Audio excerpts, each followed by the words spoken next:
Next chapter, effects of heat on substances. Now, heat is a form of energy. Heating brings about a change of state, a change in volume, and chemical changes. The most obvious effect of heat on substances is the change of state. When a solid is heated, it melts and converts into liquid state. Equally, when a liquid is heated, it vaporizes into gas. When a solid, liquid, or gas is heated, it usually expands, thus increasing in volume. Observe a balloon that is tied over the mouth of the bottle, filled with boiling water. The balloon gets inflated due to the expansion of air, showing a change in volume. Certain substances undergo chemical changes when heated to form new substances. The behavior of matter in response to heat can be explained by the kinetic theory of matter. The kinetic theory of matter forms the basis of the theoretical model of matter. According to this theory, all matter is made up of tiny particles that are in a continuous state of motion. The motion occurs because the particles possess kinetic energy, which is the energy of motion. The larger the kinetic energy, the more the movement. Particles in solid state are tightly packed together in a regular repeating pattern, leaving very little space between them. The kinetic energy of the particles is very small. The forces of attraction between the particles are very strong, and the only movements they make are tiny vibrations to and fro. This is why solids are rigid and have a definite shape. If a stone is placed in a box, it does not change its shape. When a solid is heated, the heat supplied increases the kinetic energy of the particles, making them vibrate more. At a temperature called the melting point, the kinetic energy is large enough to weaken the forces of attraction between the particles and acquire some level of freedom. The solid melts into liquid. In the liquid state, particles are closely held together but are not in a fixed pattern. Rather, they move freely and have a greater space between each other. Because of this greater space, the forces of attraction between the particles are weaker than in the solids. The kinetic energy is large but not sufficient for absolute freedom. This is why liquids have definite volumes but no definite shape. When the liquid is heated, the kinetic energy increases, making the particles vibrate more until they overcome the forces of attraction and break loose. The liquid boils into vapor. Matter in the gaseous state has no definite shape nor volume. In the gaseous state, the particles are far apart. There is greater space between the particles and they move about randomly with infinite freedom. Due to the huge spaces between the particles, there are no forces of attraction.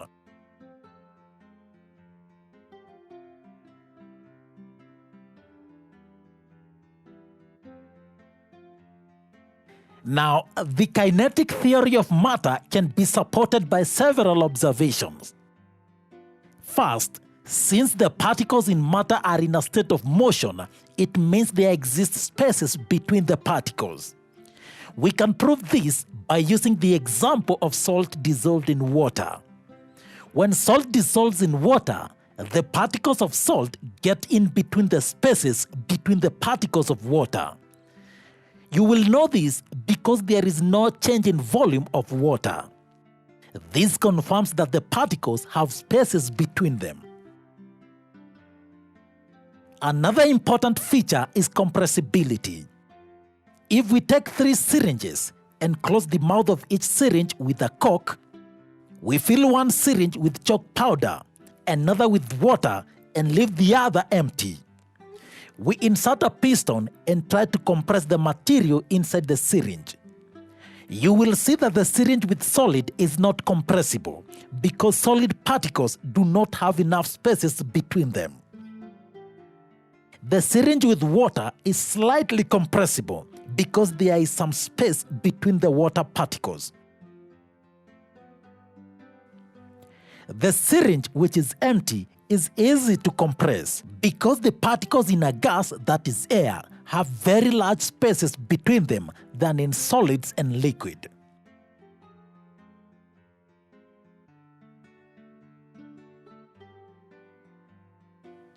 Another proof is diffusion.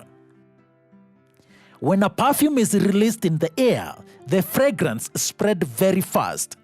This is because the gaseous particles in the perfume moves very fast in between the spaces between the particles of air. Liquids have slower diffusion rates because the spaces in between the particles are smaller than those in the gases. In solids, diffusion is negligible because the spaces between the solid particles are extremely small. In fact, a solid cannot diffuse through another solid.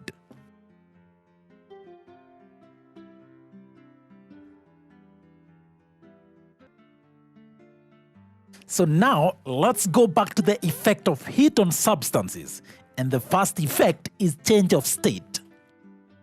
We start with an experiment to observe the change in temperature during heating. Now, we take some ice cubes in a beaker. We suspend the thermometer into the ice cubes and note its temperature. It's 0 degrees Celsius. Then we heat the ice cubes and record the temperature after every minute. Keep stirring the ice-water mixture constantly so that the temperature is uniform throughout. We observe that the thermometer reading remains constant at 0 degrees Celsius, though heat is being supplied constantly. The temperature remains constant till all the ice melts into water at 0 degrees Celsius. Continue heating the water. We observe that the temperature is increasing. Record the rising temperature till the water starts to boil. Continue heating. The boiling water gets converted to steam. Observe that the thermometer reading remains constant at 100 degrees Celsius, which is the boiling point of water. That is, there is no change in temperature. This experiment shows that temperature remains constant whenever there is a change of state. But what happens to the heat energy being supplied? The energy supplied is used to break the intermolecular forces of attraction between the particles, and therefore there is no increase in temperature whenever there is a change of state. If we draw a graph of temperature against time, we will obtain this curve. At region AB, the temperature remains constant until all the ice has melted. The heat supplied is used to weaken the intermolecular forces of attraction between the ice particles. This temperature is called melting point.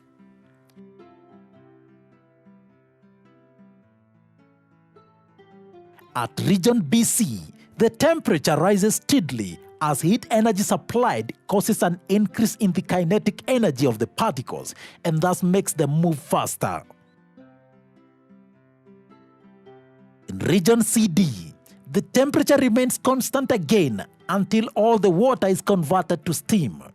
The heat supplied is used to weaken the forces of attraction between the particles rather than increase the kinetic energy of the particles. This temperature is called the boiling point.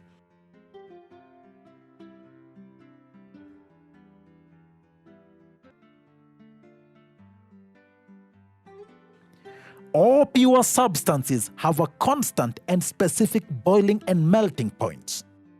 Impure substances do not have constant boiling and melting points.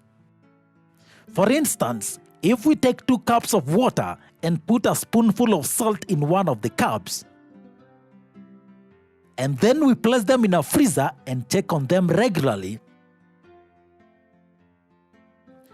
we will see that the water without salt freezes fast. The reason is that salt lowers the freezing point of water, which is also the melting point. In general, impurities lower the melting points of substances. They will raise the boiling points of substances. If we plot a graph of temperature against time for heating salty water from ice, you will see that the salty ice melts over a range of temperature below 0 degrees Celsius. The liquid salty water boils over a range of temperature above 100 degrees Celsius.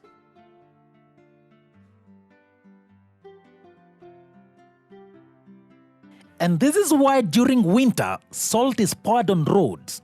This way, the freezing point is lowered and snow can only form at very low temperatures, and the already formed snow is melted. Also, because of their salty nature, ocean waters do not freeze during winter, and yet fresh water streams and lakes freeze. Salty water therefore freezes at very low temperatures that are usually not reached during winter.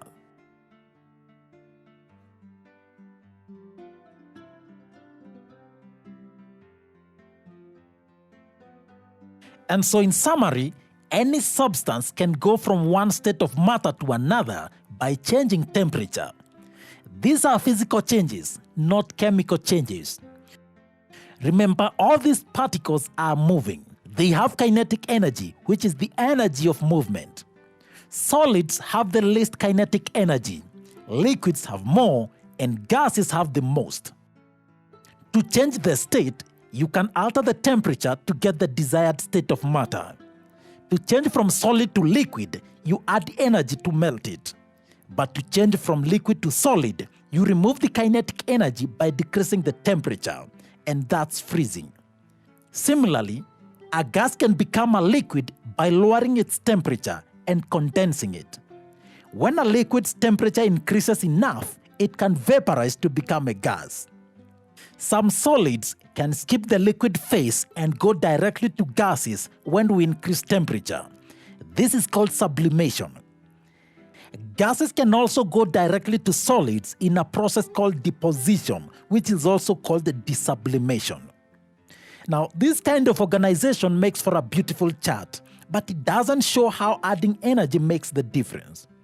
We can adjust the chart to look this way. And this is the order of increasing energy. And it could be more specific if we write increasing kinetic energy.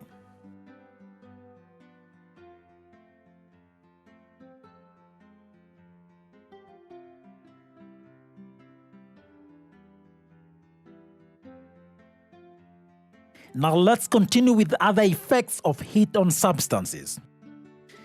Different substances undergo different changes when subjected to different conditions of temperature. In this last part, we classify these changes. First, temporary physical changes. Consider zinc oxide, which is a white solid, when cold. When we heat the solid, it turns yellow in color.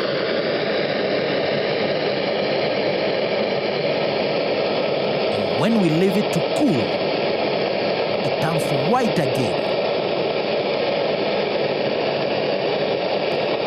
Heat again, it turns yellow. Leave it to cool, it turns back to white. Now, this kind of change is temporary and physical because only the color changes.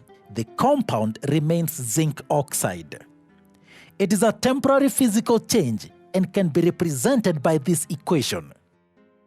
Other temporary physical changes include heating ice and iodine. Temporary physical changes have the following characteristics. There is no new substance that is formed. The process is easily reversible. There is no change in mass, and there is no net change in heat.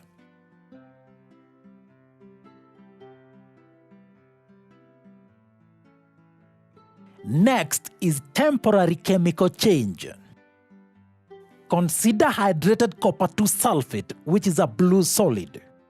It is called hydrated because it has water of crystallization. When the salt is heated, it loses the water of crystallization, and you will see it gradually turns white in color. Here we are. This white solid is called anhydrous copper 2 sulfate. If we add water to this white solid, it turns blue, so back to the hydrated copper 2 sulfate.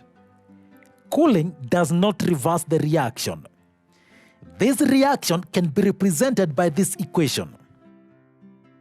This is a chemical reaction because 1, a new substance is formed that is anhydrous copper 2 sulfate. Heat is absorbed during heating and evolved during the addition of water. There is a change in mass, that is, the hydrated salt is heavier than the anhydrous salt. It is, however, a temporary change because it can be reversed by simply adding water. Another example of a temporary chemical change is the heating of hydrated cobalt 2 chloride.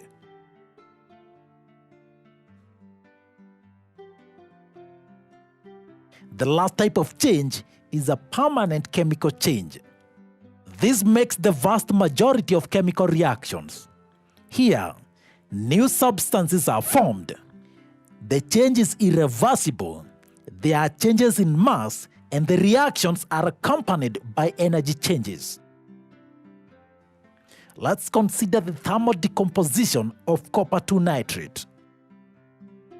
Some solid hydrated copper 2 nitrate is heated in a test tube. It first dissolves in its own water of crystallization, and then the solution boils. A brown gas is produced, which turns a wet litmus paper red. When a glowing splint is inserted, it relights. At the end of the heating, a black solid remains. The reaction that took place can be shown by this equation. And so, throughout the study of chemistry, you will encounter numerous reactions. And really, you should be able on your own to identify the type of the reactions that they are.